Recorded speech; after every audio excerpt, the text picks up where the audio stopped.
Assalamualaikum warahmatullahi wabarakatuh. Wilujeng tepang dangu deui sareng mangkince.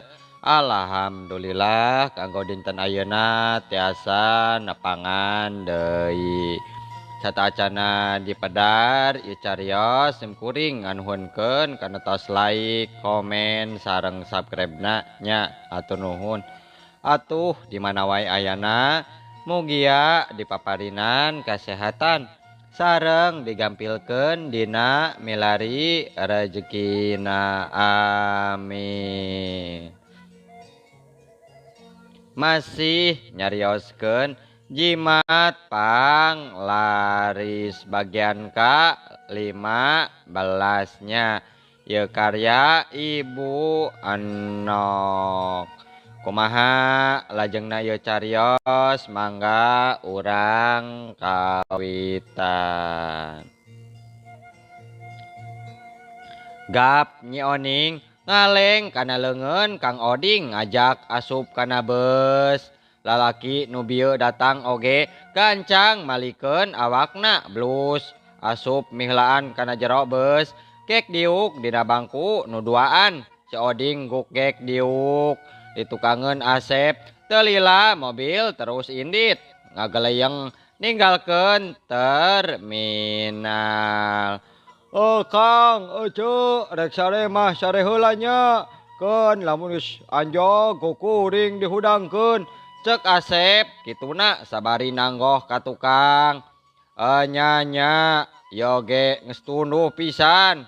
Ngan omatnya ulah poho ngahudangkeun. Bisi kuring jeung pamajikan kabawa sakaba-kaba jabat teu apal jalan deui kumaha. Nya manggeus wae sare heula. Ayeuna mah da jauh perjalanan oge. Meureun kana 5 jam mah. Si Oding unggut Asep terus diuk. Nukangan si Oding reup Oding sare jeung Nyi Oning peureum. Geus teu inget di alam dunya. Ngan bareng rek oge ngalenyep gap aya nu ngageuingkeun Noel kana pingping Nyi Oning. Gaduh paniatan naon si laing teh datang ka dieu. Kuring maneh kuring mah hayang beunghar aki. Hayang beunghar. Babari hayang beunghar mah cek lalaki kolot kapoe aki-aki cenah tengah tubuh maksudna mah anu keur sila maplak nyang hareupan Nyi Oning harita. Enya ki hayang beunghar kuring teh kumaha carana nya hayang beunghar teh.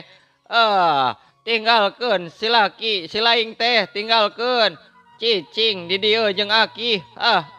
Itu hayang beunghar mah eta lalaki tengah tubuh seuri nya kakak bangun nungeunah pisan ka tembong huntuna kari 3 siki. Nyi Oning kurulak kerelek neureuh ciduh. Eta lalaki kalah beki ngadeuketan nyampeurkeun awak Nyi Oning. Leungeun Nyi Oning pakupis hayang leupas kituna usak-usik teu daek cicing. Aduh Ning hodang Ning ae geus nepi ya teh. Hayu turun atuh kunanaonan geuningan kalakatibra. Pokna salakina ngahudangkeun sabari nyakelan leungeun. Geus nepi Kang ieu teh. Nya hayu turun atuh. Kada buru-buru nepi Nyai. Jung nangtung menerkeun buukna jeung androkna leumpang nuturkeun salaki ti tukang. Asep leumpang ti heula hareupeun Oding jut turun tina beus. Sanggeus turun mah galeyang mobil bus geus indit jempling mangsa janari gede harita.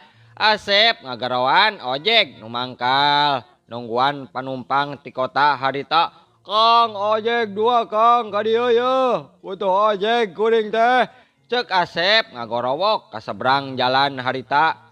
Siap Mang, siap. Reg 2 motor eureun. Hareupeun Oding jeung Asep harita. Oh, kasih-kesiknya Mang. Kasih-kesik. Tuturkeun kuring ti tukangnya ka hade poho. Cek Asep mapagahan ka tukang ojek kituna nu rek mawa Oding jeung Oning kituna. Mohon siap atuh ai kitu malah. Kasih-kesik ya teh. Oh ya, kasih-kesik. Terus bae indit motor ninggalkeun patempatan muruk ka hiji lembur nyaeta. Rek ka lembur Asep, Nyi Oning cicing bae taya sora na pisan harita disaprak turun tina mobil.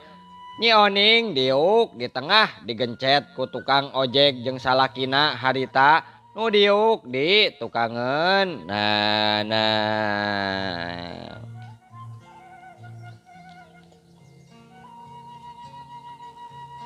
Hawa tiis nyalecep satulang Nyi Oning murengked ketirisan. Nya tekungsi setengah jam ojek asup ka pilemburan jempling. Lembur teh jempling tiiseun taya sora tongeret acan jeung sora bersin. Estuning pangeusina keur sare tibra reg motor eureun.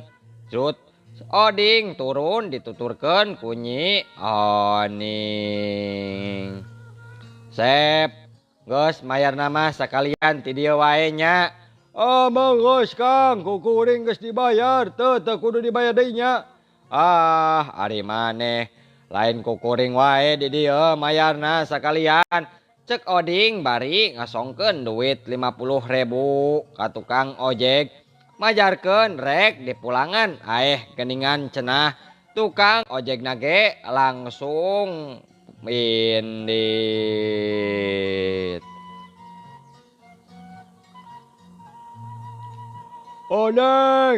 Neng buka pantau atuh. Sare wae maneh teh geningan. Cek Asep ngetrok kana pantau hiji imah harita. Rehe wae taya nu nembalan ti jero imah bangun pangeusina keur sare tibra ngumbara dina alam pangimpian harita. Neng buka sate kebluk teuing hes teh deuh. Iya kuring salaki maneh balik. Cek Asep ngetrok deui kana kaca jendela kamar ayeuna mah. Saha ieu? Kadenge aya sora ti jero. Iya Akang atuh. Buka pantona Neng. Molor wae pamajikan teh atuh. Akang Asep sanes. Iya Akangnya ku kebluk teuing maneh teh.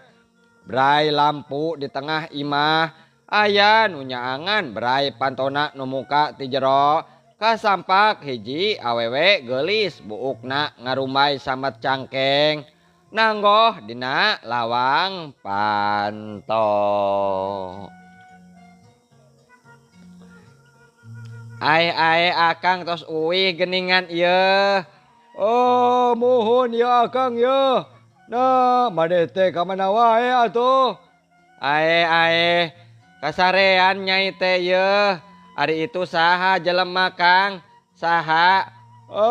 Itu mah rerencangan Akang ti kota. Aya peryogi, hayu ce Akang ka jero atuh ulah dilaluar tiris. Cek Asep kituna ngajak Oding jeung Oning asup ka jero imah. Nya muhun atuh, hatur nuhun. Neng, nyuci kopinya sareng teh amis karunya seuceu tuh. Si Akangna deui bisi tiriseun di jalan. Jadi iya imah maneh Sep? Sanes Kang ieu mah. Imah mitoha. Kuring mah numpang we di imah mitoha. Kan bae lah numpang oge atuh lumayan. Kumahanya ada nyeun imah eueuh rezekina tuh. Hayang boga sasaungan leutik teh kumaha dua. Teu boga duit. Aduh, sarua kuring oge. Jaba bilik, jaba geus rek rubuh deui imah teh di lembur. Ae bilik oge ye. Adi nu boga sorangan mah lumayan atuh Kang. Lumayan, tibatan gedong, boga kolot mah kitu tah. Nya ketangnya. Ade mikir kadinya mah heueuh. Urang teh kudu loba ngucapkeun syukur. Alhamdulillah boga imah erek reod oge. Mangga ye Kang, dileueut atuh cek mama jikan Asep geus datang geuningan. Kituna mawa cikopi jeung teh haneut. Kang, kadi heula nya sakedap ieu teh. Neng teh arek ngobrol heula jeung Akang cek pamajikan Asep. Kituna ngajak Asep ka tukang. Oh Kang, kelanya duh. Kelanya sakedap ditinggalkeun heula. Sok atuh dia leueut heula nya bisi kaburu tiris ke. Mangeunah atuh. Cek Asep kituna hudang muru ka pamajikan. Nah. Neng geulis aya naon Neng? Aya tamu teh karakah kitu maneh mah. Sok aya wae, aya naon atuh? Akang mah yeuh. Mawa jelema ti saha ka dieu yeuh. Rek sarena di mana engke? Panta boga kamar lain ieu. Adi Neng yeuh. Kan bae atuh nepi ka isu kungkul. Isukan oge rek mangkat ka kota tah mah. Rek nanahaon atuh ieu. Milu-milu ka dieu. Bawa jelema teu bener eta mah Kang. Teu bener tinggalina ge ku nyai. Ari maneh Neng yeuh. Ulah sok seujon pamali. Eta teh rek menta dianter ka Cibatu. Ka Mbah Kama teh geuningan Neng. Rek naon atuh Kang kadaritu sagala ieu. Rek naon? Kepo wae Neng. Ulah sok kepo atuh. Urusan Akang eta mah. Yeuh, Akang mah karunya yeuh. Aranjeunna usaha kana dagang sangu. Di kota teh ngan dagang ti iseun wae. Dagang ti iseun teu payu. Jaba modal jang muka warung teh meunang nganjuk. Menang nginjem ti batur. Nya ku Akang teh dituduhkeun we ka dieu atuh. Ari datang sorangan ka ditu. Da moal mungkin bisi nyasab Neng, bisi nyasab. Jadi ku Akang diajakan ka dieu heula. Piraku we atuh penting-penting ka ditu mah. Sieun Akang teh sieun. Jaba Akang aduh geus sono ka Neng teh, geus sono ieu. Cek Asep gituna bari nyium pipi Pak majikan. Nah.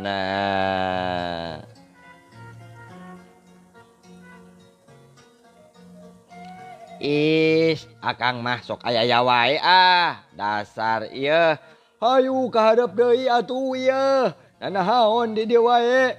Kela Kang ieu. Rek di mana sarena tamu teh atuh? Apan taya kamar anu kosong? Atuh ngagelar wae karpet we nya.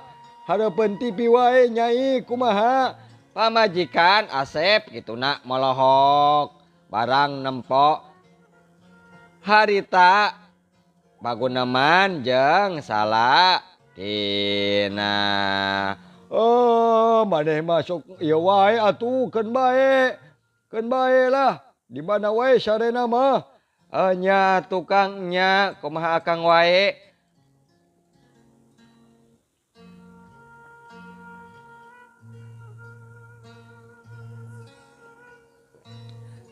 Caritakeun ayeuna di rohangan tamu Oding jeung Nyi Oning.